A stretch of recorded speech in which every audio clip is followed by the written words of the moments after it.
নমস্কার বন্ধুরা। বোন চলে যাওয়ার পর আমাকে দেখার শিফটিং ডিউটিতে যোগ দিল আমার মা। প্রেগনেন্সির এই শেষ কয়েকটা দিন মা একেবারে কোমর বেঁধে চলে এসেছিল আমাকে আগলে রাখতে। আর মা আসা মানেই তো সব চিন্তা হাওয়া। মা আসার পর থেকেই রান্নাঘরটা যেন উৎসবের চেহারা নিয়েছিল। সোনা কাকিমাদের বাড়ির একদম পাশেই ছিল বাজার। সেখানে সবজির পাশাপাশি মাছের কালেকশন, ওফ বলার মতো। এত রকমের মাছ, আমি তো অনেকগুলো মাছের নামই জানি না। বাটা, পমফ্রেট, রুই, কাতল, চিংড়ি, ভোলা, মোটামুটি চেনা মাছগুলো সবকটাই মা আমার জন্য এনেছিল। আর অচেনা মাছের মধ্যে ট্রাই করেছিলাম পার্শে। আরও অনেক মাছ খাওয়ার ইচ্ছে ছিল, কিন্তু প্রেগনেন্সিতে খাওয়া ঠিক হবে কিনা এই ভেবে খাওয়া হয়নি। তবে একটা জিনিস প্রচুর খেয়েছিলাম, সেটা হলো মাছের তেল।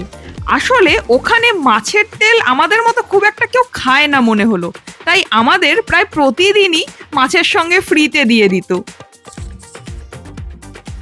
উইকডেজগুলো তো আমার ল্যাবেই কেটে যেত, কিন্তু শনি রবির একঘেয়েমি কাটাতে আর মাকেও একটু কলকাতা ঘুরে দেখানোর জন্য একদিন গিয়েছিলাম ইকো পার্ক, আর একদিন গিয়েছিলাম কাছেরই একটা মলে। দুজনে মিলে বেশ ভালোই ঘুরেছিলাম এই দুদিন। মা যখন ছিল তখন আবার ছিল জগদ্ধাত্রী পুজো, তাই সেই সময় ল্যাব থেকে ফিরে মাকে নিয়ে কাছেরই এক প্যান্ডেল থেকে ঘুরেও এসেছিলাম। আর এতটাই লাকি ছিলাম যে প্যান্ডেলে যাওয়ার সাথে সাথেই পেয়ে গিয়েছিলাম ভোগ প্রসাদ। সবই তো আনন্দের কথা বললাম, কিন্তু এর মাঝেও মা আবার আমাকে দুদিন ফুটিয়ে দিয়েছিল সূচ, যদিও আমার ভালোর জন্যই। আমার মা আবার অত্যাচার করতে চলে আসছে, আমি ভাবছিলাম। যাই হোক, তা এই 18 দিনে মা আমাকে যেভাবে রাজকীয় আদরে রেখেছিল আর খাইয়েছিল, তা ভাষায় প্রকাশ করা যাবে না। ব্রেকফাস্ট থেকে ডিনার মা যেন আমার 4 বেলার খাবারের রুটিনটাই স্বর্গীয় করে তুলেছিল।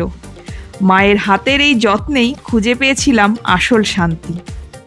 এই 18 দিন আমার সারা জীবন মনে থাকবে।